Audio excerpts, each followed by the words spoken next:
week. And number one, go figure, you guys could probably have guessed this if you've been watching for any length of time. It's people oftentimes are really heavy on the idea of counting calories, right? So let's count calories and let's identify, okay, I can only eat so much. You know, the general consensus or belief is that 3,500 calories is approximate to a pound, right? So 3,500 equals 1 pound. And so if you can cut 3,500 calories in your diet over the course of a week, then you can lose 1 pound a week. Again, that's the theory. We'll put a big highlight by that. That's the theory, right? Because it's not true. It's a theory, and it's never really been truly validated.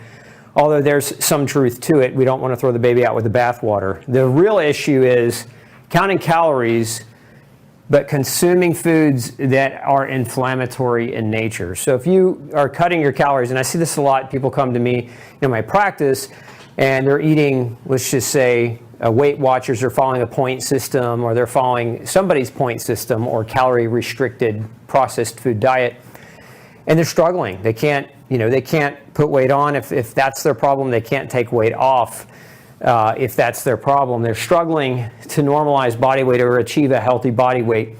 And it's because of the inflammation in and of itself. If you're eating things that cause inflammation, this will change your hormones. This will lead to hormone changes. Triangle is just a signal for change. So hormone change, right? And so that hormone change, usually it's affecting cortisol, and it's affecting insulin.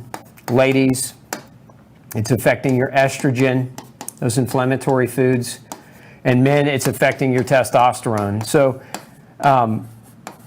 again, these inflammatory foods create a cascade of hormone change. And so what you're seeing here is something I've shown you in the past a multitude of different times, whereas when you're eating the wrong inflammatory foods, you get an inflammatory response that drives an increase in cortisol, which leads to muscle loss. And when you lose your muscle, this can lead to two different things. It can lead to, lack of muscle equals, for some of you, weight struggles. You struggle to keep your weight up because you can't keep lean mass on.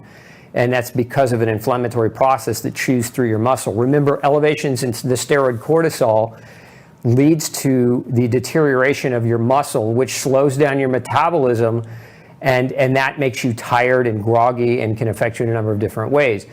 But if you're underweight, the loss of your muscle makes you lose even more weight, because remember, a lot of our mass is our muscle tissue.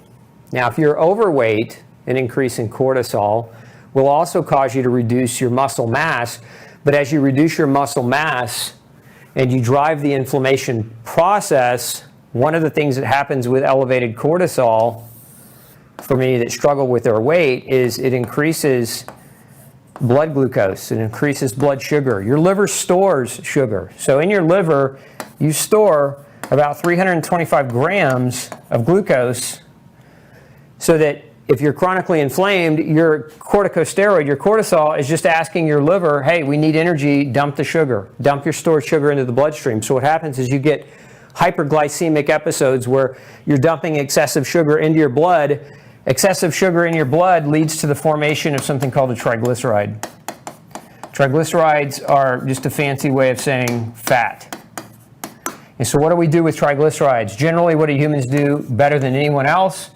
They store them as fat extremely efficiently. So triglycerides are stored as fat, and so we end up putting on body weight. So if you're counting your calories, right, and you're eating this calorically restricted diet, but the food that you're eating, you're not taking care in terms of whether or not it's inflammatory for you or not, again, it can lead to muscle loss. So if you're trying to keep your weight and your mass up, you can't.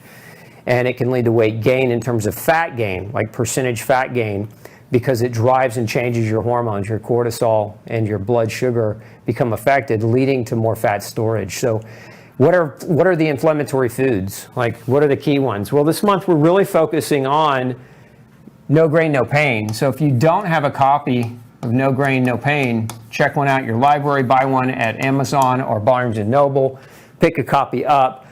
because there's 2 chapters in the book where we talk about the right diet restrictions to avoid inflammatory foods. And obviously the biggest family of inflammatory food, the biggest one is grains. So that's, not just wheat, barley, and rye, which is what many celiacs try to avoid in an attempt to avoid gluten. But we also look at oats and corn and rice and sorghum and millet as grains that also need to be avoided. We look at pseudo grains like quinoa and amaranth and buckwheat that also need to be avoided because they can do the same thing right here that we just talked about. And then, of course, there are other inflammatory foods as well, and many of them are like sugar is inflammatory and it's not good for you. Processed sugar isn't good for anyone.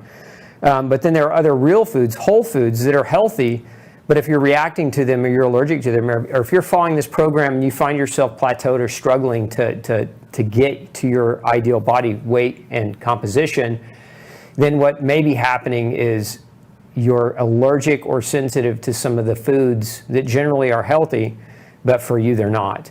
And so I've seen everything you can imagine. I've seen people who are reacting to blueberries. I've seen people who are reacting to raspberries, to broccoli, to cauliflower, to green beans, to spinach, things that we would generally consider to be healthy foods. And those foods, again, if they're inflammatory for you, right? So inflammatory food, we can generalize to a certain extent: grains, dairy, and sugar, and genetically modified foods full of pesticides, dyes, and preservatives, all inflammatory.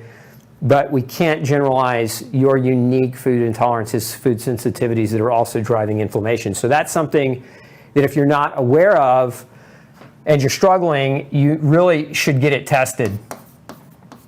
Being tested when you're at a plateau and you don't know why is critical. It's crucial.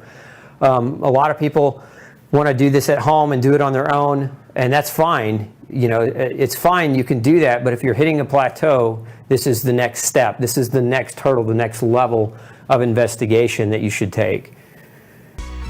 Hey, don't forget to check out the rest of the series right here. Make sure you hit subscribe below.